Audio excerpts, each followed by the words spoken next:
Hello दोस्तों, स्वागत है ऑडियो बुक लेजेंड्स पर, जहां हम आपके लिए हर दिन एक नई और प्रेरणादायक ऑडियो बुक लेकर आते हैं। तो सब्सक्राइब कीजिए और सुनिए आज का ये खास ऑडियो बुक। क्या आपने कभी सोचा है कि एक ऐसा इंसान भी हो सकता है जिसने अपनी पूरी जिंदगी में एक अक्षर भी नहीं लिखा, लेकिन आज दुनिया की सबसे विशाल यूनिवर्सिटीज में उसके नाम पर किताबों का अध्ययन होता है। एक ऐसा इंसान जो देखने में बिल्कुल साधारण था, ना कोई राजा, ना कोई सेनापति, फिर भी आज 2500 साल बाद भी दुनिया के सबसे महान विचारकों में उसका नाम सबसे ऊपर लिया जाता है। जी हाँ, हम बात कर रहे हैं सुकरात की, यानी सुकरात की। एक ऐसा नाम जो दर्शन और ज्ञान का पर्यायवाची बन गया। ये ऑडियो बुक दोस्त कुछ लंबी होने वाली है, क्योंकि सुकरात की जिंदगी और उनके विचारों को कुछ मिनटों में समेटना समंदर को एक गिलास में भरने जैसा है। तो मेरा आपसे अनुरोध है कि इस वीडियो को पहले कहीं साझा कर लें या सेव कर लें, ताकि आप इसे आराम से अंतराल ले लेकर सुन सकें। हर अध्याय आपको एक नई गहराई में ले जाएगा। तो चलिए, अपनी कुर्सी की पेटी बांध लीजिए और मेरे साथ चलिए आज से लगभग 2500 साल पहले के एथेंस की गलियों में, और मिलते हैं उस महान इंसान से जिसने कहा था, एक अनपरखी जिंदगी जीने लायक नहीं है। अध्याय नंबर 1, वो रहस्यमयी इंसान सुकरात। एक ऐसा इंसान जिसने कुछ लिखा नहीं, फिर भी दुनिया उसे सीखती है। कल्पना कीजिए, आप प्राचीन एथेंस के किसी व्यस्त बाजार में उपस्थित हैं।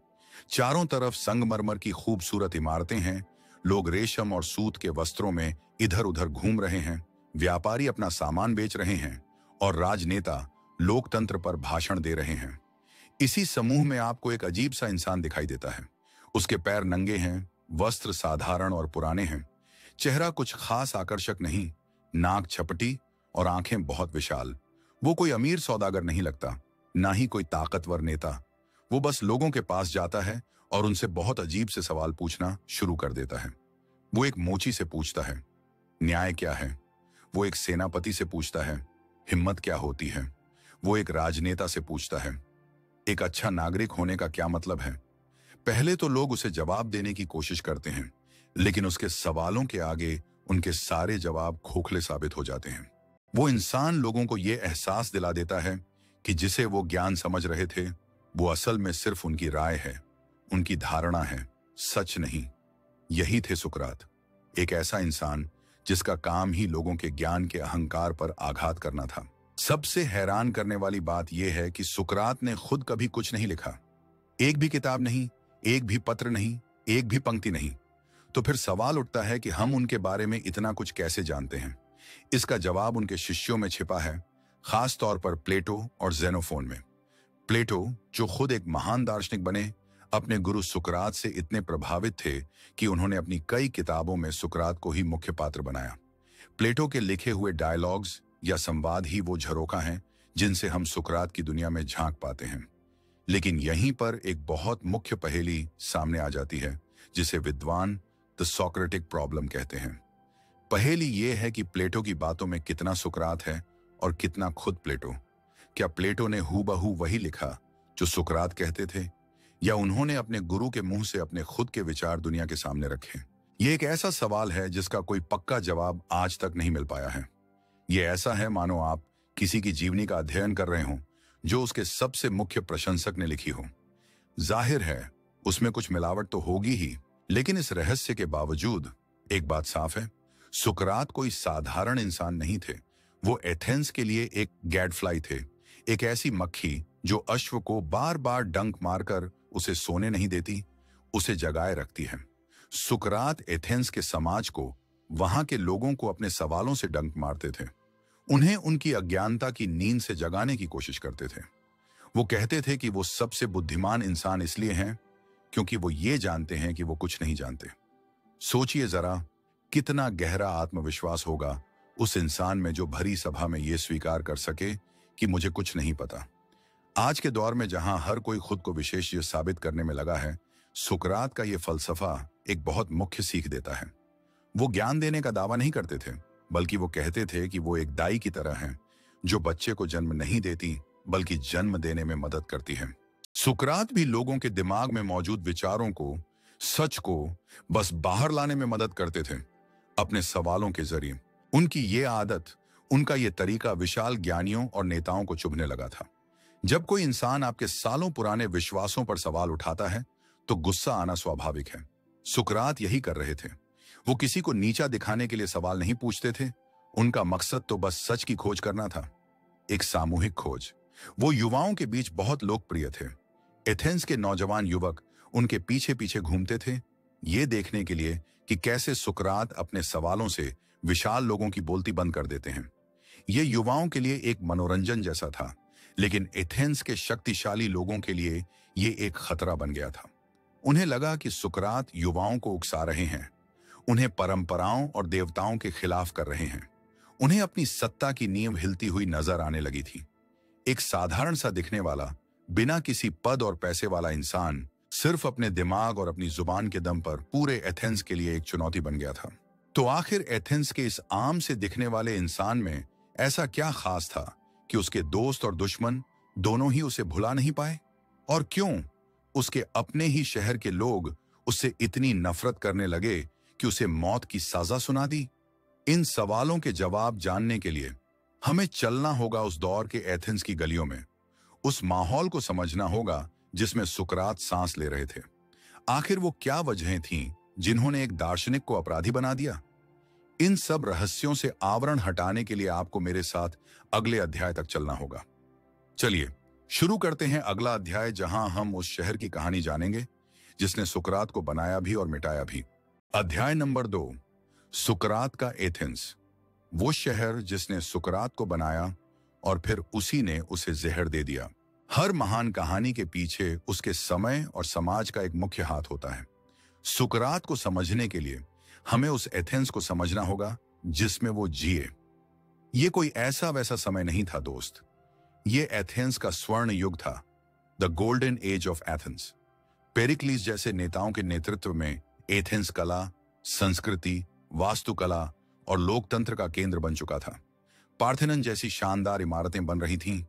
सोफोक्लीस जैसे नाटककार अपने सबसे बेहतरीन नाटक लिख रहे थे और इतिहास में पहली बार एक ऐसी व्यवस्था बन रही थी जहां आम नागरिक भी राजकाज में हिस्सा ले सकते थे। लोकतंत्र यानी डेमोक्रेसी का जन्म यहीं हुआ था। ये एक ऐसा माहौल था जहां नए विचारों को जगह दी जाती थी, जहां बहस और तर्क वितर्क को सम्मान मिलता था। इसी खुले माहौल ने सुकरात जैसे विचारक को पनपने का मौका दिया। अगर एथेंस एक बंद समाज होता तो शायद सुकरात को कभी अपनी बात कहने का मौका ही नहीं मिलता। लेकिन हर सिक्के का एक दूसरा पहलू भी होता है। एथेंस का यह स्वर्ण युग हमेशा वैसा नहीं रहा। सुकरात की जिंदगी में एथेंस ने एक बहुत विनाशकारी युद्ध भी देखा, जिसे पेलोपोनेशियन वॉर कहते हैं। यह युद्ध एथेंस और उसके दुश्मन शहर स्पार्टा के बीच कई दशकों तक चला। इस युद्ध ने एथेंस को बुरी तरह ध्वस्त कर दिया।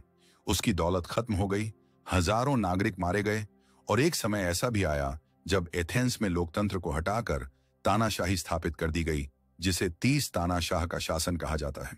हालांकि ये तानाशाही ज्यादा दिन नहीं चली और लोकतंत्र वापस आ गया, लेकिन एथेंस के लोगों का आत्मविश्वास बुरी तरह हिल चुका था। वो अब असुरक्षित महसूस करने लगे थे।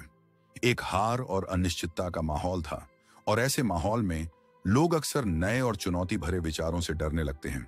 वो किसी ऐसे व्यक्ति को बर्दाश्त नहीं कर पाते जो उनकी बची खुची मान्यताओं पर भी सवाल उठाए। सुकरात ठीक यही कर रहे थे और उनका समय अब बदल चुका था। इसी दौर में एथेंस में एक और तरह के शिक्षक बहुत लोकप्रिय हो रहे थे। इन्हें सोफिस्ट कहा जाता था। सोफिस्ट वो पेशेवर शिक्षक थे जो पैसा लेकर लोगों को भाषण देने की कला यानी रेटोरिक सिखाते थे। उनका मानना था कि कोई एक परम सत्य नहीं होता, सच वही है जिसे आप तर्क से साबित कर दें।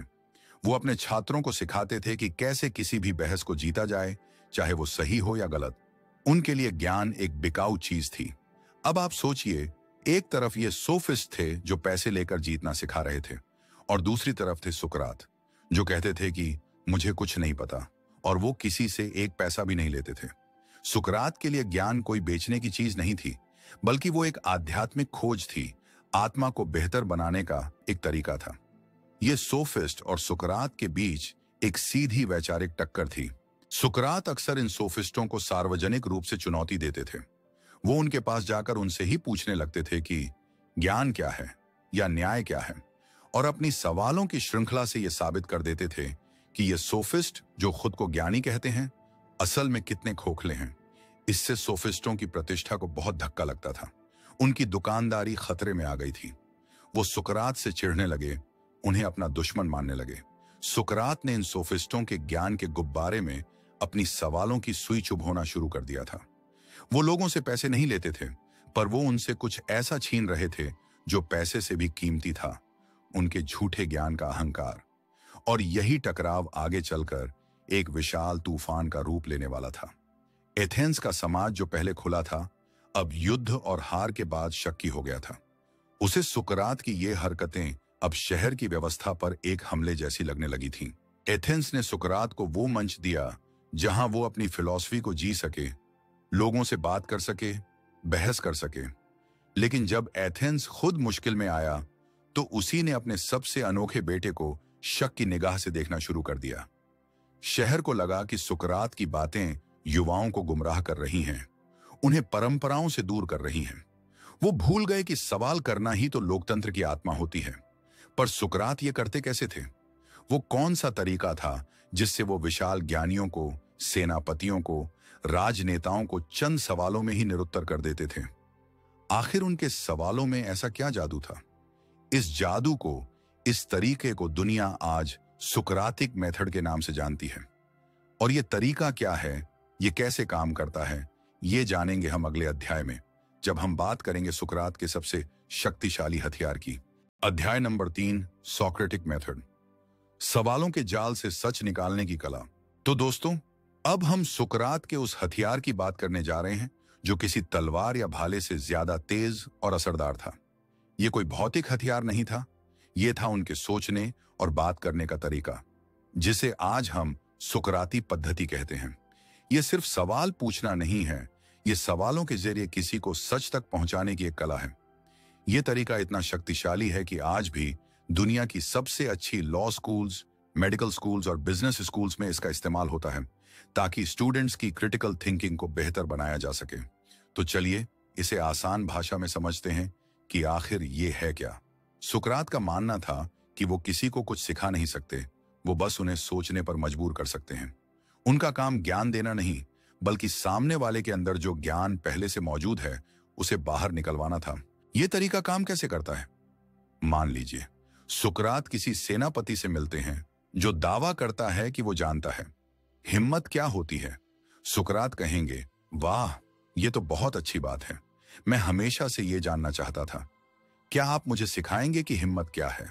सेनापति अत्यंत गर्व से जवाब देगा, हिम्मत का मतलब है युद्ध में अपनी जगह पर डटे रहना, भागना नहीं। अब सुकरात का असली काम शुरू होगा। वो कहेंगे, आपका जवाब बहुत अच्छा है, लेकिन क्या कोई सेना जो रणनीति के तहत पीछे आती है ताकि दुश्मन को जाल में फंसा सके, क्या वो कायर है? सेनापति सोचेगा और कहेगा, नहीं, वो तो एक बहुत हिम्मत वाला और समझदारी भरा कदम है। अब सुकरात कहेंगे, तो इसका मतलब हिम्मत सिर्फ डटे रहना नहीं है, कभी कभी पीछे आना भी हिम्मत हो सकती है। तो फिर हिम्मत क्या है? अब सेनापति उलझन में आ जाएगा। वो कोई और परिभाषा देगा और सुकरात फिर उसमें से कोई विरोधाभास निकालकर एक और सवाल पूछेंगे। यह सिलसिला तब तक चलता रहेगा जब तक सेनापति खुद ये न मान ले कि जिसे वो हिम्मत की पक्की परिभाषा समझ रहा था वो असल में अधूरी थी और उसे खुद भी ठीक ठीक नहीं पता कि हिम्मत क्या है। इसी प्रक्रिया को एलेंचुस कहते हैं, जिसका मतलब है जांच पड़ताल या खंडन। सुकरात का मकसद सेनापति को बेइज्जत करना नहीं है, उनका मकसद है उसे उसके अज्ञान का बोध कराना, क्योंकि सुकरात मानते थे कि ज्ञान की यात्रा का पहला कदम ही ये स्वीकार करना है कि मैं नहीं जानता। जब आप ये मान लेते हैं तभी आप सच में कुछ सीखने के लिए तैयार होते हैं। जब तक आपको लगता है कि आपको सब पता है, तब तक आपके दिमाग के दरवाजे नई चीजों के लिए बंद रहते हैं। सुकरात अपनी सवालों की चाबी से इन्हीं बंद दरवाजों को खोलने की कोशिश करते थे। इस मेथड के 2 मुख्य चरण हैं। पहला है विनाशकारी चरण या डिस्ट्रक्टिव फेज, जिसमें सुकरात सवालों के जरिए सामने वाले के झूठे विश्वासों और अधूरी परिभाषाओं को भंग करते हैं, जैसा उन्होंने सेनापति के साथ किया। यह कुछ कष्टदायक हो सकता है क्योंकि किसी के अहंकार को आघात पहुंचता है। लेकिन इसके बाद आता है रचनात्मक चरण या कंस्ट्रक्टिव फेज। जब एक बार व्यक्ति मान लेता है कि उसे नहीं पता, तब सुकरात उसके साथ मिलकर सच की खोज शुरू करते हैं। अब वो दुश्मन नहीं, बल्कि एक ही रास्ते के सहयात्री बन जाते हैं। अब वो दोनों मिलकर ये खोजने की कोशिश करेंगे कि हिम्मत का असली मतलब क्या हो सकता है। शायद हिम्मत सिर्फ युद्ध के मैदान में नहीं, बल्कि रोजमर्रा की जिंदगी में भी होती है। शायद सच बोलने के लिए भी हिम्मत चाहिए, गलत का विरोध करने के लिए भी हिम्मत चाहिए। इस तरह बहस एक व्यक्तिगत दावे से शुरू होकर एक सार्वभौमिक सत्य की खोज तक पहुंच जाती है। आप इस तरीके का इस्तेमाल अपनी जिंदगी में भी कर सकते हैं। अगली बार जब आपके मन में कोई मजबूत राय आए, जैसे पैसा ही सब कुछ है या सफलता का मतलब एक अच्छी नौकरी है, तो एक पल रुकिए और खुद से सुकरात वाले सवाल पूछिए। क्या सच में पैसा ही सब कुछ है? क्या प्यार, सेहत, शांति की कोई कीमत नहीं? क्या कोई ऐसा इंसान हो सकता है जिसके पास बहुत पैसा हो पर वो दुखी हो? क्या कोई ऐसा इंसान हो सकता है जिसके पास कम पैसा हो पर वो बहुत खुश हो? जब आप खुद से ये सवाल पूछेंगे तो आप पाएंगे कि आपकी शुरुआती राय कितनी सरल और अधूरी थी। आप खुद को बेहतर तरीके से समझ पाएंगे। यही सोक्रेटिक मेथड का जादू है।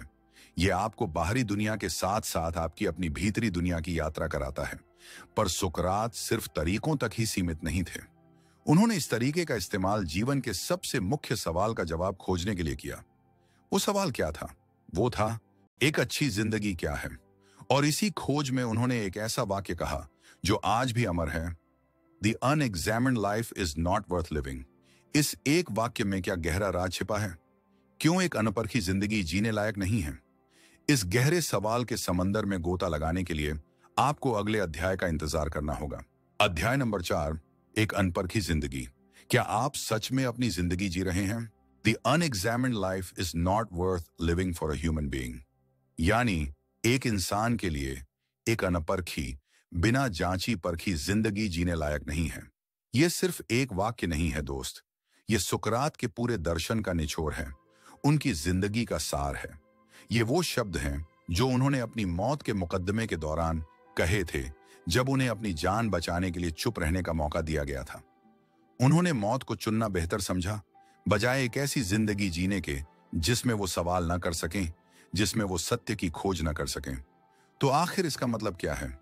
एक एग्जामिन्ड लाइफ या जांची हुई जिंदगी क्या होती है? चलिए इस गहरे विचार की परतों को एक एक करके खोलते हैं। एक अनपरखी जिंदगी जीने का मतलब है एक ऑटो पायलट मोड पर जिंदगी जीना। सुबह उठना, काम पर जाना, खाना, सोना और यही चक्र रोज दोहराना, बिना एक पल रुके ये सोचे कि मैं ये सब क्यों कर रहा हूं, मेरे जीवन का मकसद क्या है, क्या मैं खुश हूं, मेरे मूल्य क्या हैं, क्या मैं एक अच्छा इंसान बन रहा हूं। ये एक ऐसी जिंदगी है जिसमें हम समाज, परिवार या दोस्तों द्वारा दिए गए नियमों और धारणाओं पर बस चलते रहते हैं, बिना उनकी पड़ताल किए।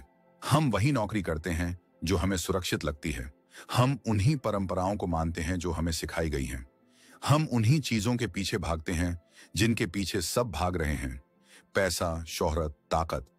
इस तरह की जिंदगी में हम एक इंसान की तरह नहीं, बल्कि एक मशीन की तरह काम कर रहे होते हैं। हम जी तो रहे होते हैं, पर हम जागरूक नहीं होते।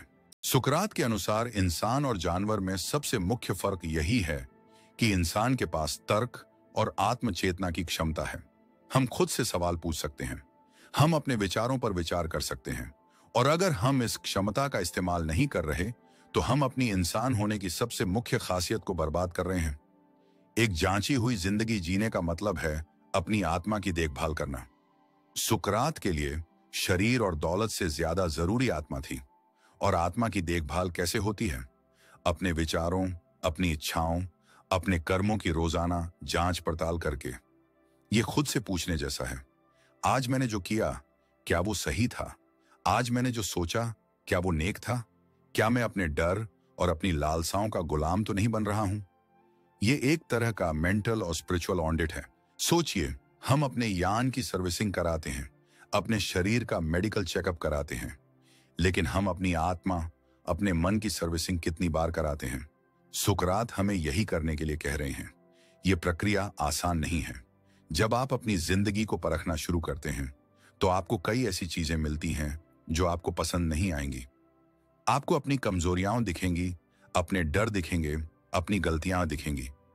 ये आईने में अपने आप को बिना किसी मेकअप के देखने जैसा है।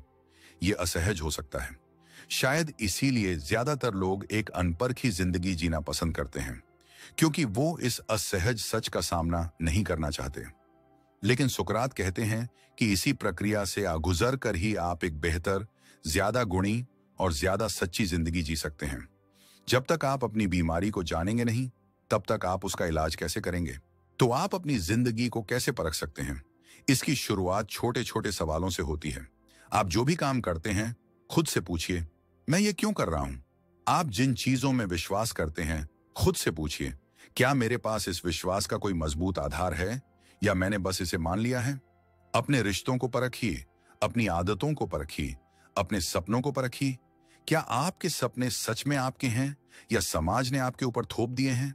क्या आपके रिश्ते आपको एक बेहतर इंसान बना रहे हैं? क्या आपकी आदतें आपको आपके लक्ष्य की तरफ ले जा रही हैं या उससे दूर? क्या आपने कभी रुक कर सोचा है कि आपके जीवन के सबसे महत्वपूर्ण मूल्य क्या हैं? सच्चाई, प्यार, पैसा, न्याय या कुछ और? अगर आपने सोचा है तो कमेंट्स में जरूर बताइए। ये आत्मचिंतन ही सुकरात की नजर में सबसे मुख्य धार्मिक कार्य था। लेकिन जब आप अपनी जिंदगी को परखते हैं, तो आपको सही और गलत का पैमाना भी तो चाहिए। सुकरात के लिए वो पैमाना क्या था? वो कैसे तय करते थे कि क्या अच्छा है और क्या बुरा? इसका जवाब उनके एक और क्रांतिकारी विचार में छिपा है, वर्च्यू इज नॉलेज, यानी सद्गुण ही ज्ञान है। ये विचार जितना सरल लगता है, उतना ही गहरा है। और ये इतना विवादास्पद क्यों था? क्यों लोग कहते थे कि सुकरात की ये बात असल जिंदगी में लागू नहीं होती? इस गुत्थी को सुलझाने के लिए हमें अगले अध्याय में चलना होगा। अध्याय नंबर 5, सद्गुण ही ज्ञान है। क्या कोई जानबूझकर बुरा हो सकता है? सुकरात का जवाब आपको हैरान कर देगा। अब हम सुकरात के एक ऐसे विचार पर आ गए हैं जो शायद उनका सबसे ज्यादा बहस छेड़ने वाला और सबसे ज्यादा गलत समझा जाने वाला विचार है। ये विचार है वर्च्यू इज नॉलेज, और इसका उल्टा वाइस और इविल इज इग्नोरेंस, यानी सद्गुण ही ज्ञान है और दुर्गुण या बुराई अज्ञानता है। पहली बार सुनने में ये बात बहुत अजीब लगती है। इसका मतलब तो ये हुआ कि कोई भी इंसान जानबूझकर कुछ गलत या बुरा नहीं करता। वो जो भी बुरा करता है, वो सिर्फ इसलिए करता है क्योंकि उसे पता नहीं है कि सही क्या है। अब आप कहेंगे, ये कैसे हो सकता है? हम रोज अपनी आंखों से देखते हैं कि लोग जानबूझकर चोरी करते हैं, झूठ बोलते हैं, धोखा देते हैं। उन्हें पता होता है कि वो गलत कर रहे हैं, फिर भी वो करते हैं। तो क्या सुकरात गलत थे, या फिर हम उनके ज्ञान शब्द का मतलब ही गलत समझ रहे हैं? चलिए इस रहस्य से आवरण उठाते हैं। जब सुकरात ज्ञान या नॉलेज शब्द का इस्तेमाल करते हैं, तो उनका मतलब सिर्फ किताबी जानकारी या तथ्यों को रट लेना नहीं है। आज की भाषा में हम जिसे इंफॉर्मेशन कहते हैं, सुकरात के लिए वो ज्ञान नहीं था। उनके लिए ज्ञान का मतलब था किसी चीज को उसकी संपूर्णता में, उसकी गहराई में समझना, एक सच्चा और गहरा बोध। उदाहरण के लिए, एक धूम्रपान करने वाले को यह इंफॉर्मेशन होती है कि सिगरेट पीना सेहत के लिए हानिकारक है। पैकेट पर लिखा भी होता है, लेकिन क्या उसे इसका सच्चा ज्ञान है? सुकरात के अनुसार नहीं, क्योंकि अगर उसे सच में अपनी आत्मा की गहराई से यह ज्ञान हो जाता कि धूम्रपान उसके शरीर को, उसकी जिंदगी को, उसके परिवार को किस तरह तबाह कर रही है, तो वो कभी धूम्रपान कर ही नहीं पाता। उसका ज्ञान इतना शक्तिशाली होता कि वो उसकी गलत इच्छा पर हावी हो जाता। तो जब कोई व्यक्ति यह जानते हुए भी धूम्रपान करता है कि यह बुरा है, तो सुकरात कहेंगे कि वह वास्तव में नहीं जानता। उसका ज्ञान सतही है, गहरा नहीं। सुकरात का मानना था कि हर इंसान अपनी आत्मा के स्तर पर हमेशा अपने लिए अच्छा ही चाहता है। हर कोई खुश रहना चाहता है, आनंद में रहना चाहता है। कोई भी जानबूझकर अपने लिए दुख या व्यथा नहीं चुनता। जब कोई व्यक्ति चोरी करता है, तो वो चोरी करने के बुरे परिणाम को नहीं देख रहा होता। वो उस पल में सिर्फ चोरी से मिलने वाले कुछ पैसे या सामान को ही अपनी अच्छाई या खुशी समझ बैठता है। वो अज्ञानी है। उसे ये नहीं दिख रहा कि इस छोटी सी खुशी के बदले में वो अपनी ईमानदारी, अपनी इज्जत, अपनी मन की शांति और पकड़े जाने पर अपनी आजादी खो रहा है, जो कि कहीं ज्यादा मुख्य और स्थायी खुशियां हैं। तो उसने अपने लिए एक बुरा सौदा किया, क्योंकि वो अज्ञानी था। उसे अच्छे और बुरे के बीच का फर्क तो पता था, लेकिन उसे अल्टीमेट गुड या परम अच्छे का ज्ञान नहीं था। इस विचार का एक बहुत गहरा नतीजा निकलता है। अगर बुराई सिर्फ अज्ञानता है, तो हमें अपराधियों से नफरत करने के बजाय उन्हें सिखाना चाहिए, उन्हें शिक्षित करना चाहिए। सुकरात के दर्शन में कारागार का मकसद सजा देना नहीं, बल्कि सुधारना होना चाहिए। एक अपराधी कोई शैतान नहीं है, वो बस एक ऐसा इंसान है जिसकी आत्मा बीमार है, जो अज्ञान के अंधेरे में भटक गया है। उसे रोशनी दिखाने की जरूरत है, उसे ज्ञान देने की जरूरत है। ये एक बहुत ही मानवीय और क्रांतिकारी विचार है, खासकर उस समय में जब जैसे को तैसा का कानून चलता था। सुकरात कह रहे थे कि हमें लोगों के कर्मों से नहीं, बल्कि उनके अज्ञान से संघर्ष करना चाहिए। हमें सिस्टम को ऐसा बनाना चाहिए जो लोगों को गुणी बनने में, ज्ञानी बनने में मदद करे। लेकिन इस विचार की आलोचना भी बहुत होती है। अरस्तु, जो प्लेटो के शिष्य थे, ने भी इस पर सवाल उठाया। उन्होंने अक्रासिया या इच्छा शक्ति की कमी का कॉन्सेप्ट दिया। उन्होंने कहा कि कई बार ऐसा होता है कि हमें पता होता है कि सही क्या है, लेकिन हमारी इच्छाएं या भावनाएं इतनी हावी हो जाती हैं कि हम खुद को रोक नहीं पाते। जैसे किसी डाइटिंग करने वाले को पता है कि केक खाना गलत है, पर वो खुद को रोक नहीं पाता। ये एक ऐसी बहस है जो आज भी दर्शन शास्त्र में जिंदा है। क्या बुराई अज्ञानता है या इच्छा शक्ति की कमी? आप क्या सोचते हैं? क्या कोई इंसान जानबूझकर बुराई चुन सकता है? अपनी राय कमेंट्स में जरूर साझा करें। सुकरात का जवाब तो यही था कि अगर किसी को सच में पूरी तरह से ज्ञान हो जाए, तो वो कभी गलत रास्ता चुन ही नहीं सकता। उसका ज्ञान ही उसका मार्गदर्शक बन जाएगा। और यही ज्ञान लोगों को देना, उन्हें उनके अज्ञान से निकालना, सुकरात ने अपनी जिंदगी का मिशन बना लिया था। लेकिन जब आप लोगों को बार बार ये बताएंगे कि वो अज्ञानी हैं, तो वो आपसे प्यार तो नहीं करेंगे। सुकरात का यही मिशन उन्हें एथेंस की सत्ता की नजरों में अप्रिय लगने लगा था। वो एक सुधारक थे, लेकिन लोग उन्हें एक उपद्रवी की तरह देखने लगे थे। वो एक गैडफ्लाई बन चुके थे। ये गैडफ्लाई क्या थी और उसने एथेंस के अश्व को कैसे परेशान किया, जानेंगे अगले अध्याय में। अध्याय नंबर 6, एथेंस का गडफ्लाई। वो आवाज जो सत्ता को चुभने लगी। कल्पना कीजिए एक विशाल, आलसी और मोटे अश्व की, जो अपनी ताकत के बावजूद बस सुस्त रहना चाहता है। और फिर एक छोटी सी मक्खी, एक गैडफ्लाई आती है और उसे बार बार डंक मारती है, उसे परेशान करती है, उसे जागने और दौड़ने पर मजबूर कर देती है। सुकरात ने अपने मुकदमे के दौरान खुद के लिए इसी गडफ्लाई की उपमा का इस्तेमाल किया था। उन्होंने कहा था कि एथेंस का राज्य उस आलसी अश्व की तरह है और वो सुकरात वो गैडफ्लाई हैं जिसे देवताओं ने इस अश्व को जगाए रखने के लिए भेजा है। ये एक बहुत ही सटीक और शक्तिशाली उपमा थी, जो उनके काम और उनके अंत दोनों को समझाती है।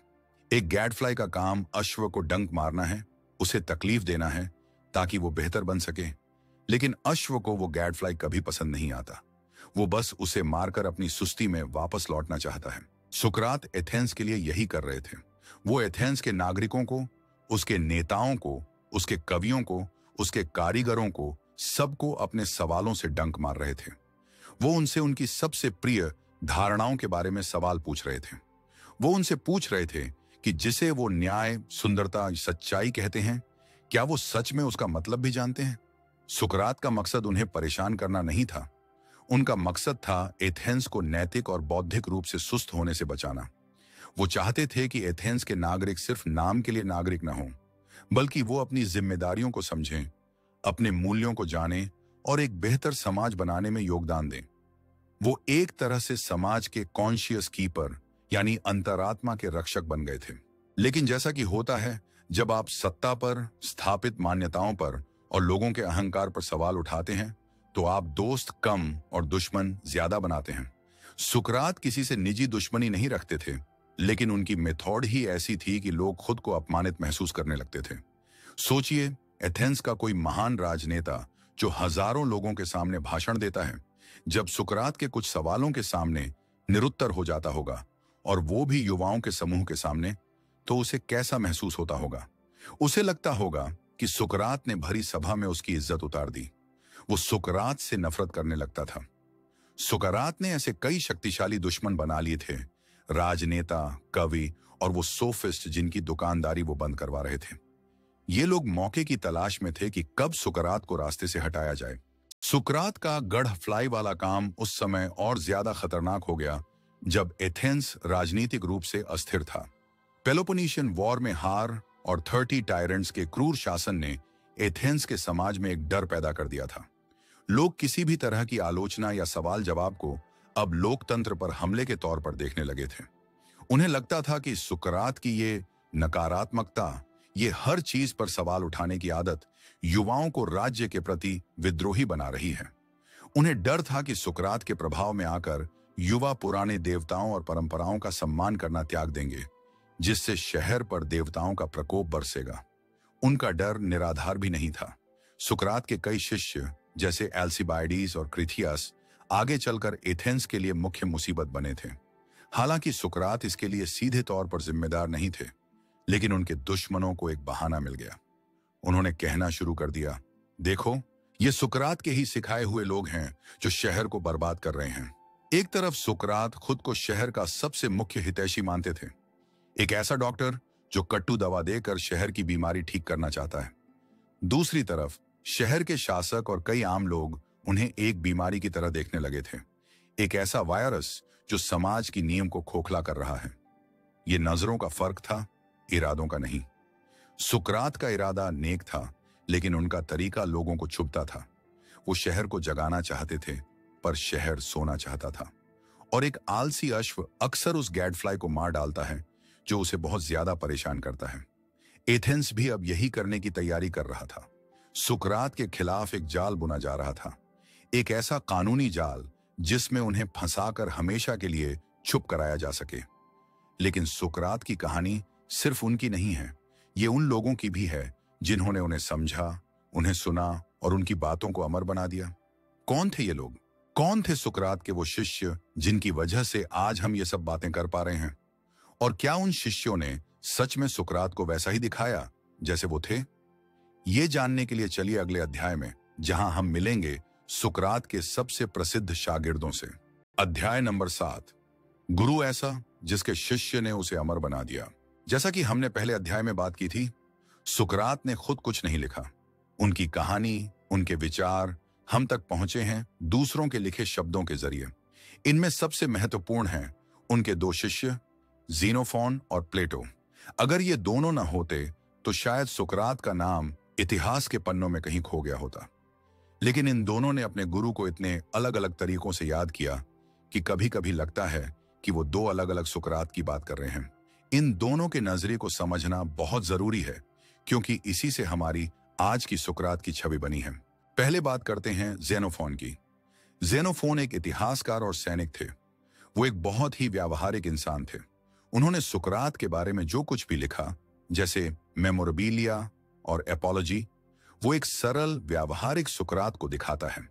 ज़ेनोफोन का सुकरात एक अच्छा नैतिक इंसान है जो युवाओं को अच्छी सलाह देता है, उन्हें अनुशासित जीवन जीने और अपने माता पिता का सम्मान करने की सीख देता है। वो एक तरह से एक पारंपरिक ग्रीक शिक्षक की तरह लगते हैं जो बस लोगों को एक अच्छा नागरिक बनने में मदद कर रहा है। वो अपने लेखों में सुकरात को उन पर लगे आरोपों से बचाने की कोशिश करते हुए दिखते हैं। वो ये साबित करना चाहते हैं कि सुकरात कोई खतरनाक क्रांतिकारी नहीं, बल्कि एक सम्मानित और कानून का पालन करने वाले नागरिक थे। ज़ेनोफोन का सुकरात ज्यादा जमीनी है, ज्यादा सरल है। लेकिन फिर आते हैं प्लेटो, और यहां तस्वीर पूरी तरह बदल जाती है। प्लेटो सिर्फ एक शिष्य नहीं थे, वो खुद एक जीनियस दार्शनिक थे। सुकरात की मौत ने उन पर इतना गहरा असर डाला कि उन्होंने अपनी पूरी जिंदगी अपने गुरु के विचारों को समझने और आगे ले जाने में लगा दी। प्लेटो ने अपनी ज्यादातर किताबें डायलॉग्स या संवाद की शैली में लिखी, और इन सभी संवादों का हीरो एक ही है, सुकरात।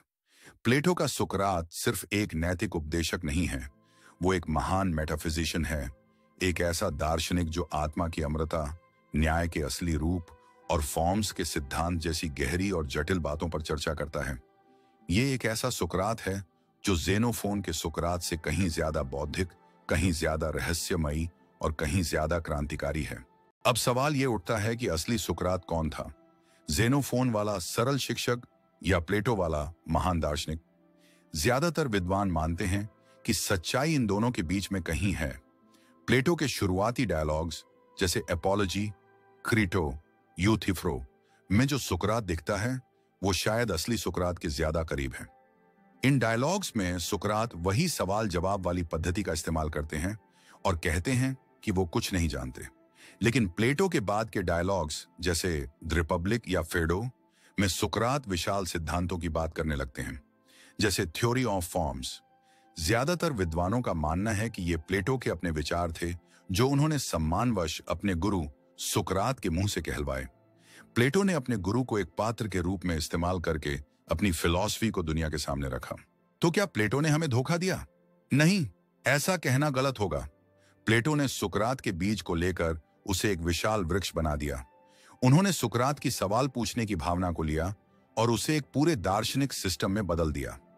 सुकरात ने जो सवाल उठाए थे, प्लेटो ने उनके जवाब देने की कोशिश की। सुकरात ने दरवाजा दिखाया था, प्लेटो उस दरवाजे से अंदर चले गए। प्लेटो के बिना सुकरात शायद एक दिलचस्प लेकिन मामूली ऐतिहासिक व्यक्ति बनकर रह जाते। प्लेटो ने ही उन्हें वो दार्शनिक कद दिया जिससे वो आज जाने जाते हैं। उन्होंने अपने गुरु को ज्ञान की दुनिया में अमर बना दिया। ये गुरु शिष्य की एक अनोखी कहानी है, जहां शिष्य की महानता ने गुरु की विरासत को हमेशा के लिए सुरक्षित कर लिया। लेकिन प्लेटो के लिए ये सब करने की प्रेरणा कहां से आई? ये आई उस त्रासदी से, उस अन्याय से जो उनके गुरु के साथ हुआ था। एथेंस के लोकतंत्र ने अपने ही सबसे महान दार्शनिक के साथ क्या किया? अब हम उस कहानी के सबसे नाटकीय और दुखद घुमाव पर आ पहुंचे हैं। सुकरात का मुकदमा, इतिहास का वो मुकदमा जहां सच खुद कटघरे में उपस्थित था। क्या आरोप थे सुकरात पर और उन्होंने अपनी सफाई में क्या कहा? ये जानने के लिए आपको मेरे साथ अगले अध्याय में चलना ही होगा। अध्याय नंबर 8, इतिहास का वो मुकदमा जहां सच खुद कटघरे में उपस्थित था। साल था 399 ईसा पूर्व। एथेंस का एक खचाखच भरा कोर्ट रूम। 501 नागरिकों की एक झूरी बैठी हुई है, जो जज भी है और फैसला सुनाने वाली भी। और कटघरे में उपस्थित है 70 साल का एक बूढ़ा आदमी, वही नंगे पैर, वही साधारण वस्त्र। वो आदमी है सुकरात। ये कोई आम मुकदमा नहीं था दोस्त। ये इतिहास का वो पल था जहां एक शहर अपने ही विवेक पर, अपनी ही आत्मा पर मुकदमा चला रहा था। ये वो क्षण था जब दर्शन और सत्ता आमने सामने उपस्थित थे, और इस मुकदमे का नतीजा पश्चिमी सभ्यता की पूरी सोच को हमेशा के लिए बदलने वाला था। तो चलिए उस कोर्ट रूम में चलते हैं और देखते हैं कि आखिर हुआ क्या था। सुकरात पर मुख्य रूप से 2 आरोप लगाए गए थे, जो एक मेलेटस नाम के युवक ने दायर किए थे। पहला आरोप था अस्सेबेया, यानी अधार्मिकता का। इसका मतलब था कि सुकरात शहर के देवताओं को नहीं मानते जिनकी एथेंस पूजा करता था, और वो अपने नए नए देवता गढ़ रहे हैं। यह एक बहुत गंभीर आरोप था, क्योंकि प्राचीन ग्रीस में देवताओं का अपमान पूरे शहर के लिए दुर्भाग्य ला सकता था, ऐसा माना जाता था। दूसरा आरोप और भी ज्यादा खतरनाक था, युवाओं को भ्रष्ट करना। आरोप लगाने वालों का कहना था कि सुकरात अपनी बातों से, अपने सवालों से एथेंस के नौजवानों को उनके माता पिता, समाज और राज्य के खिलाफ उकसा रहे हैं। वो उन्हें परंपराओं पर सवाल उठाना सिखा रहे हैं, जो कि शहर की स्थिरता के लिए एक मुख्य खतरा है। ये आरोप सीधे सीधे सुकरात के पूरे जीवन के काम पर एक हमला था। जब सुकरात की अपनी सफाई देने की बारी आई, तो उन्होंने वो नहीं किया जो कोई आम आदमी करता। उन्होंने दया की भीख नहीं मांगी, अपने रोते बिलखते परिवार को झूरी के सामने उपस्थित नहीं किया, और न ही उन्होंने अपने ऊपर लगे आरोपों को झूठा साबित करने के लिए कोई कानूनी तिक्रम की। इसके बजाय उन्होंने वही किया जो वो पूरी जिंदगी करते आए थे। उन्होंने दर्शन की बात की, उन्होंने सच की बात की। उनकी ये सफाई आज प्लेटो के लिखे द अपॉलजी में अमर है। अपॉलजी का मतलब माफी मांगना नहीं होता। इसका ग्रीक में मतलब होता है अपना पक्ष रखना या डिफेंस स्पीच। और सुकरात ने जो पक्ष रखा, वो किसी भी तरह से बचाव का नहीं, बल्कि चुनौती का था। उन्होंने कहा कि वो किसी भी देवता का अपमान नहीं करते, बल्कि वो तो डेल्फाई के ओरेकल या भविष्यवाणी करने वाली पुजारिन के आदेश का पालन कर रहे हैं, जिसने कहा था कि सुकरात से ज्यादा बुद्धिमान कोई नहीं है। सुकरात ने झूरी को बताया कि इस भविष्यवाणी का मतलब समझने के लिए ही उन्होंने लोगों से सवाल पूछना शुरू किया। वो ये जानना चाहते थे कि क्या सच में कोई उनसे ज्यादा बुद्धिमान है। और इस खोज में उन्हें पता चला कि जो लोग खुद को बुद्धिमान समझते हैं, वो असल में अज्ञानी हैं। और वो खुद इसलिए बुद्धिमान हैं क्योंकि वो कम से कम ये तो जानते हैं कि वो कुछ नहीं जानते।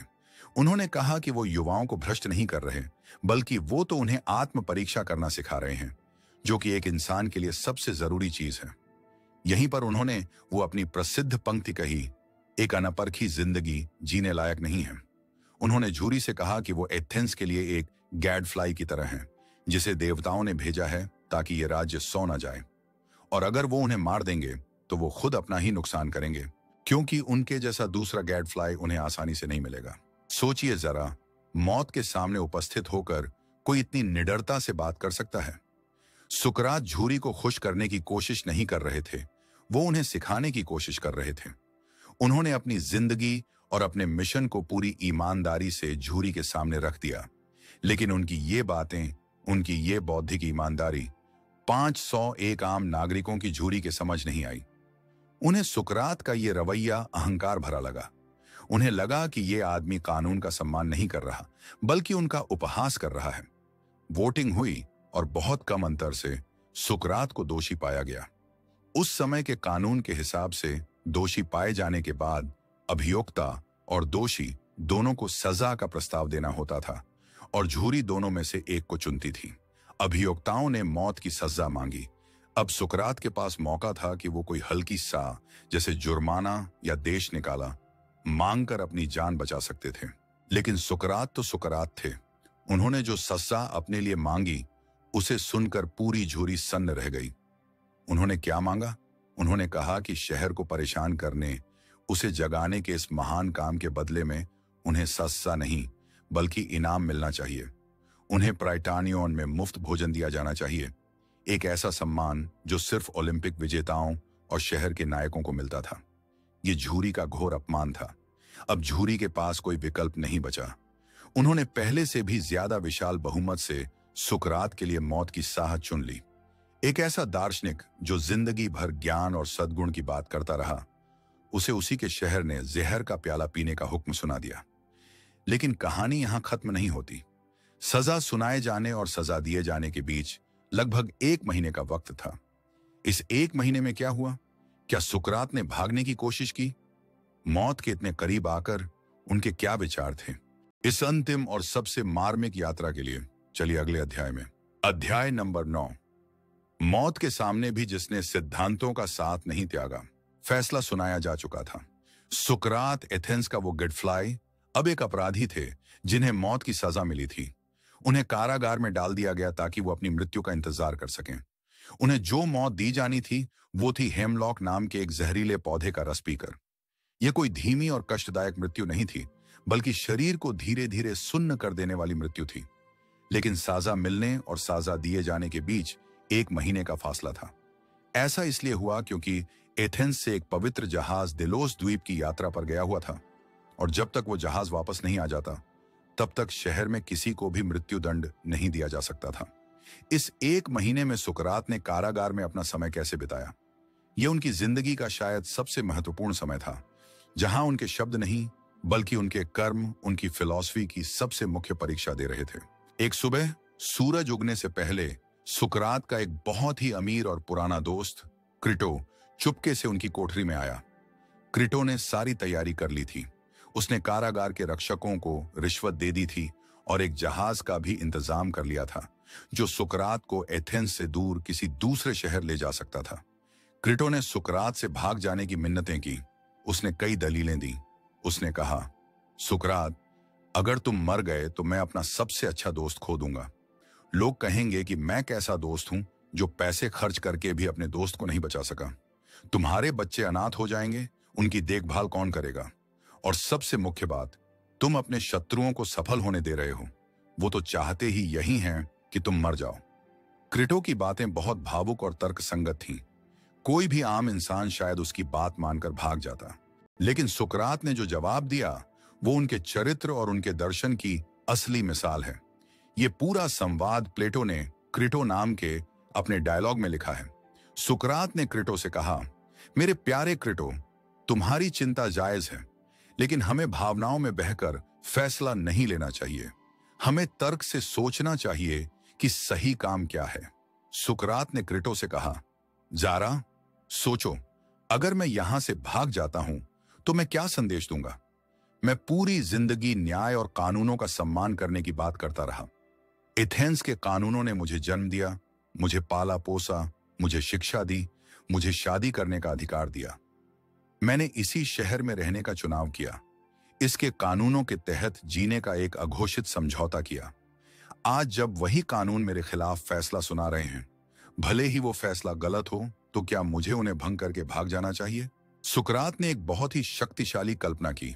उन्होंने कहा, सोचो क्रिटो, अगर हम भाग रहे हों और शहर के कानून खुद एक इंसान बनकर हमारे सामने आ जाए और हमसे पूछें, सुकरात, तुम ये क्या कर रहे हो? क्या तुम हमें उन कानूनों को नष्ट करने की कोशिश कर रहे हो जिन्होंने तुम्हें बनाया है? क्या एक नागरिक को यह अधिकार है कि वो राज्य के फैसलों को जब चाहे मान ले और जब चाहे भंग कर दे? ऐसा करने से तो पूरा राज्य ही ढह जाएगा। तब हम उन्हें क्या जवाब देंगे क्रिटो? सुकरात ने समझाया कि अन्याय का जवाब अन्याय से देना सही नहीं है। भले ही एथेंस की जूरी ने उनके साथ अन्याय किया हो, लेकिन अगर वो कानून भंग करके भागते हैं तो वो भी अन्याय करेंगे। उन्हें एक गलत को सही करने के लिए दूसरा गलत काम नहीं करना चाहिए। उन्होंने कहा कि उन्होंने अपनी जिंदगी सिद्धांतों पर जी है और अब मौत के सामने वो अपने सिद्धांतों को नहीं त्याग सकते। उन्होंने क्रिटो को शांति से अपना फैसला स्वीकार करने के लिए मना लिया और फिर वो दिन आया। उनके दोस्त कारागार में उनके चारों तरफ इकट्ठा थे, दुखी और रोते हुए, लेकिन सुकरात बिल्कुल शांत थे, मानो वो किसी उत्सव की तैयारी कर रहे हों। उन्होंने अपने दोस्तों के साथ आत्मा की अमरता पर, मृत्यु के बाद जीवन पर एक लंबा दार्शनिक संवाद किया। उन्होंने समझाया कि एक दार्शनिक को मौत से डरना नहीं चाहिए, क्योंकि मौत तो बस आत्मा की शरीर के बंधन से मुक्ति है। उन्होंने कहा कि वो खुशी खुशी इस यात्रा पर जा रहे हैं। जब कारापाल हेमलॉक का प्याला लेकर आया तो वो भी रो रहा था। उसने कहा कि सुकरात उन सब कैदियों में सबसे नेक, सबसे शांत और सबसे अच्छे इंसान थे जिनसे वो कभी मिला था। सुकरात ने शांति से प्याला लिया और बिना किसी हिचकिचाहट के एक ही घूंट में पी गए। उन्होंने अपने दोस्तों को शांत रहने के लिए कहा। धीरे धीरे जहर का असर उनके पैरों से ऊपर की ओर फैलने लगा। उनका शरीर ठंडा और सुन्न होता जा रहा था। अपने आखिरी पलों में उन्होंने क्रिटो से कहा, क्रिटो, हम पर एस्क्लेपियस का एक मुर्गा देय है, उसे चुकाना मत भूलना। एस्क्लेपियस स्वास्थ्य और चिकित्सा के देवता थे। लोग बीमार होने पर उनसे मन्नत मांगते थे और ठीक होने पर उन्हें एक मुर्गा अर्पित करते थे। सुकरात के इन आखिरी शब्दों का क्या मतलब था? शायद वो ये कह रहे थे कि मृत्यु शरीर की बीमारी से एक इलाज है और अब वो ठीक हो गए हैं और फिर वो हमेशा के लिए शांत हो गए। एक इंसान मर गया, लेकिन एक विचार अमर हो गया। सुकरात की मौत उनकी जिंदगी से भी ज्यादा प्रभावशाली साबित हुई। लेकिन कैसे? 2500 साल बाद भी हम सुकरात को क्यों याद करते हैं? उनकी विरासत क्या है? ये जानेंगे हम इस ऑडियो बुक के आखिरी अध्याय में। अध्याय नंबर 10, सुकरात की विरासत। वो जो मरा नहीं, आज भी आपके और मेरे अंदर जिंदा है। सुकरात को मरे हुए लगभग 2500 साल हो चुके हैं। एथेंस का वो स्वर्ण युग अब इतिहास की किताबों में सिमट गया है। संगमरमर की वो इमारतें अब अवशेष बन चुकी हैं, लेकिन सुकरात का नाम, उनके विचार, उनकी सवाल पूछने की हिम्मत आज भी जिंदा है। बल्कि आज के शोर शराबे और सूचनाओं के विस्फोट वाले युग में सुकरात पहले से कहीं ज्यादा प्रासंगिक हो गए हैं। उनकी विरासत सिर्फ दर्शन की भारी भरकम किताबों तक सीमित नहीं है, वो हमारे सोचने के तरीके में, हमारी शिक्षा प्रणाली में और हमारे न्याय के सिद्धांतों में आज भी सांस ले रही है। चलिए देखते हैं कि सुकरात ने हमें क्या दिया और वो आज हमारे लिए क्यों जरूरी है। सुकरात की सबसे मुख्य विरासत है क्रिटिकल थिंकिंग, यानी आलोचनात्मक सोच की परंपरा। उनसे पहले ज्ञान गुरुओं से शिष्यों तक आता था और उसे बिना सवाल किए मान लिया जाता था। सुकरात ने इस परंपरा को भंग किया। उन्होंने हमें सिखाया कि किसी भी बात को सिर्फ इसलिए मत मानो क्योंकि कोई महान आदमी उसे कह रहा है या वो सदियों से चली आ रही है। उसे तर्क की कसौटी पर कसो, उस पर सवाल उठाओ, उसकी जांच पड़ताल करो। आज जब हम बच्चों को स्कूल में सिखाते हैं कि क्यों पूछो, तो हम अनजाने में सुकरात की ही विरासत को आगे ले जा रहे होते हैं। विज्ञान जो हर चीज पर सवाल करता है और सबूत मांगता है, उसकी नींव में भी कहीं ना कहीं सुकराती भावना ही है। आज के सोशल मीडिया के दौर में जहां फेक न्यूज और गलत जानकारी की बाढ़ आई हुई है, सुकरात का यह हथियार हमारे लिए एक सुरक्षा कवच की तरह है। हर पोस्ट, हर वीडियो पर विश्वास करने से पहले खुद से पूछना, क्या यह सच है? इसका स्रोत क्या है? इसका दूसरा पहलू क्या हो सकता है? यही सुकरात की तरह सोचना है। उनकी दूसरी मुख्य विरासत है नैतिकता और आत्मज्ञान का मेल। सुकरात ने हमें बताया कि एक अच्छी जिंदगी जीने के लिए बाहरी सफलता, पैसा या शोहरत जरूरी नहीं है। सबसे जरूरी है अपनी आत्मा की देखभाल करना, खुद को जानना। नो दाई सेल्फ, खुद को जानो, ये उनके दर्शन का केंद्र था। उन्होंने नैतिकता को धर्म के कर्मकांडों से निकालकर व्यक्तिगत विवेक और तर्क का विषय बनाया। अच्छा इंसान बनने के लिए आपको किसी बाहरी शक्ति की जरूरत नहीं है। आपको बस अपने अंदर झांकने, अपने मूल्यों को समझने और उनके अनुसार जीने की जरूरत है। ये विचार आज भी उतना ही शक्तिशाली है। हमारी मानसिक स्वास्थ्य की समस्याएं, तनाव, चिंता, इन सब का एक मुख्य कारण यह भी है कि हम एक अनपरखी जिंदगी जी रहे हैं। हम अपने अंदर की आवाज सुनने के बजाय बाहर के शोर में खो गए हैं। सुकरात हमें रुकने और खुद से मेल करने के लिए कहते हैं। उनकी तीसरी और शायद सबसे साहसी विरासत है बौद्धिक ईमानदारी और अपने सिद्धांतों पर स्थित रहने की हिम्मत। सुकरात चाहते तो अपनी जान बचा सकते थे, वो चुप रहने का वादा कर सकते थे, वो देश त्याग कर जा सकते थे, वो झूरी से माफी मांग सकते थे, लेकिन उन्होंने ऐसा कुछ नहीं किया। उनके लिए एक ऐसी जिंदगी जीने का कोई मतलब नहीं था जो उनके सिद्धांतों के खिलाफ हो। मौत उन्हें मंजूर थी, पर अपने सच के साथ समझौता करना नहीं। ये सिविल डिसोबीडियंस यानी सविनय अवज्ञा का एक महान उदाहरण है।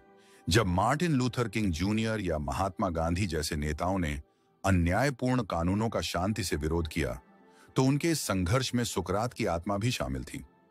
सुकरात हमें सिखाते हैं कि सच बोलना और सही के लिए उपस्थित होना कभी कभी बहुत महंगा हो सकता है, लेकिन अंत में यही एक सम्मानजनक मार्ग है।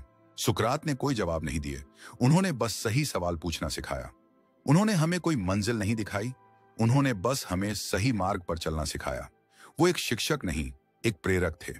वो आज भी जिंदा हैं। जब भी कोई पत्रकार सत्ता से मुश्किल सवाल पूछता है, जब भी कोई वैज्ञानिक किसी पुरानी थ्योरी को चुनौती देता है, जब भी कोई दोस्त आपसे पूछता है, यार क्या तू सच में खुश है, और जब भी आप रात को सोने से पहले एक पल रुककर अपने दिन के बारे में सोचते हैं, सुकरात को इंसान नहीं, एक विचार बन गए, एक तरीका बन गए, एक ऐसी मशाल जो हमें अज्ञान के अंधेरे से ज्ञान के प्रकाश की ओर चलने का मार्ग दिखाती है। सुकरात की कहानी यहां खत्म होती है, लेकिन आपकी अपनी जिंदगी की पड्डीडी रचताल की कहानी यहीं से शुरू हो सकती है। अब आखिर में निष्कर्ष, अपने भीतर के सुकरात को कैसे जगाएं? तो दोस्तों, इस लंबी और गहरी यात्रा के अंत में हम आ पहुंचे हैं। हमने सुकरात के साथ प्राचीन एथेंस की गलियों में घूमा, उनके सवालों के तीखेपन को महसूस किया, उनके मुकदमे के तनाव को जिया और उनकी शांत मृत्यु के साक्षी बने। अब सवाल ये उठता है कि इस पूरी कहानी से, इस महान दार्शनिक की जिंदगी से हम अपने लिए क्या लेकर जा सकते हैं? हम आज की इस व्यस्तता से भरे जीवन में अपने अंदर के सुकरात को कैसे जगा सकते हैं? इसका जवाब किसी जटिल फिलॉसफी में नहीं, बल्कि कुछ सरल सिद्धांतों को अपनी आदत बनाने में छिपा है। सबसे पहली और जरूरी बात है, सवाल पूछने की आदत डालिए। सिर्फ दूसरों से नहीं, बल्कि सबसे ज्यादा खुद से। मैं ये क्यों कर रहा हूं? मैं इस पर क्यों विश्वास करता हूं? क्या इसे करने का कोई और बेहतर तरीका है? जब आप सवाल पूछना शुरू करते हैं, तो आप एक निष्क्रिय उपभोक्ता से एक सक्रिय विचारक बन जाते हैं। आप चीजों को वैसे ही स्वीकार करना बंद कर देते हैं जैसी वो दिखती हैं, और उनकी गहराई में उतरने की कोशिश करते हैं। ये आपके काम में, आपके रिश्तों में और आपकी पर्सनल ग्रोथ में एक क्रांतिकारी बदलाव ला सकता है। दूसरी सीख है, बौद्धिक विनम्रता को अपनाइए। ये स्वीकार करने की हिम्मत रखिए कि मैं नहीं जानता। आज की दुनिया में जहां हर कोई एक्सपर्ट बनना चाहता है, ये कहना बहुत मुश्किल है, लेकिन यही ज्ञान का पहला दरवाजा है। जब आप मान लेते हैं कि आप नहीं जानते, तभी आप सीखने के लिए तैयार होते हैं। अपने से अलग विचार रखने वालों को दुश्मन मत समझिए, उन्हें एक अवसर की तरह देखिए, कुछ नया सीखने का अवसर। बहस जीतने के लिए नहीं, बल्कि सच को समझने के लिए कीजिए। तीसरी और सबसे महत्वपूर्ण सीख है, अपनी जिंदगी को परखिए। हर रोज या हर हफ्ते कुछ समय सिर्फ खुद के साथ बिताइए। एक डायरी लिखिए, ध्यान कीजिए या बस शांत बैठकर सोचिए। अपने दिन का विश्लेषण कीजिए। आज आपने क्या अच्छा किया? क्या आप कुछ और बेहतर कर सकते थे? क्या आप अपने मूल्यों पर चले? क्या आप खुश हैं? यह आपकी आत्मा की सर्विसिंग है। जैसे आप अपने यान को ठीक रखते हैं ताकि वो लंबा चले, वैसे ही अपनी आत्मा को भी परखते रहिए ताकि आपकी जिंदगी सार्थक और दिशापूर्ण हो। और आखिर में अपने सिद्धांतों पर अडिग रहिए, खासकर जब ऐसा करना मुश्किल हो। सुकरात की कहानी हमें सिखाती है कि आराम और सुविधा से ज्यादा जरूरी आत्मसम्मान और सच है। अपनी जिंदगी में उन मूल्यों को पहचानिए जिनके साथ आप कोई समझौता नहीं कर सकते। वो आपकी सच्चाई, आपकी ईमानदारी या आपका न्याय का भाव हो सकता है। और जब भी परीक्षा का समय आए तो याद रखिएगा कि एक सिद्धांत विहीन जीवन एक अनपरखी जिंदगी की तरह ही जीने लायक नहीं है। सुकरात बनना आसान नहीं है। इसके लिए साहस, अनुशासन और निरंतर प्रयास की जरूरत होती है। लेकिन ये एक ऐसी यात्रा है जो आपको एक समूह का हिस्सा होने से बचाकर एक जागरूक और जिम्मेदार इंसान बनाती है। ये आपको एक ऐसी जिंदगी जीने का मौका देती है जो गहरी, सार्थक और पूरी तरह से आपकी अपनी हो। इस लंबी ज्ञान यात्रा में हमारे साथ बने रहने के लिए आपका बहुत बहुत धन्यवाद। हमने सुकरात के जीवन के माध्यम से जाना कि कैसे सवाल पूछने की कला, एक जांची हुई जिंदगी और सद्गुण की समझ हमें एक बेहतर इंसान बना सकती है। हमने सीखा कि सच के लिए उपस्थित होने की क्या कीमत होती है और उसकी क्या अहमियत है। अगर सुकरात की इस कहानी ने आपके दिल और दिमाग में कोई भी सवाल जगाया है तो इस वीडियो को लाइक जरूर करें। हमें कमेंट्स में बताएं कि सुकरात की कौन सी बात आपको सबसे ज्यादा प्रेरणा देती है। और अगर आप ऐसी ही गहरी और जीवन बदलने वाली ऑडियो बुक सुनना चाहते हैं तो ऑडियो बुक लेजेंड्स को सब्सक्राइब करना ना भूलें और उस घंटी वाले चिन्ह को भी दबा दें ताकि हमारी अगली ऑडियो बुक सीधे आप तक पहुंचे। याद रखिए, ज्ञान की यात्रा कभी खत्म नहीं होती। धन्यवाद।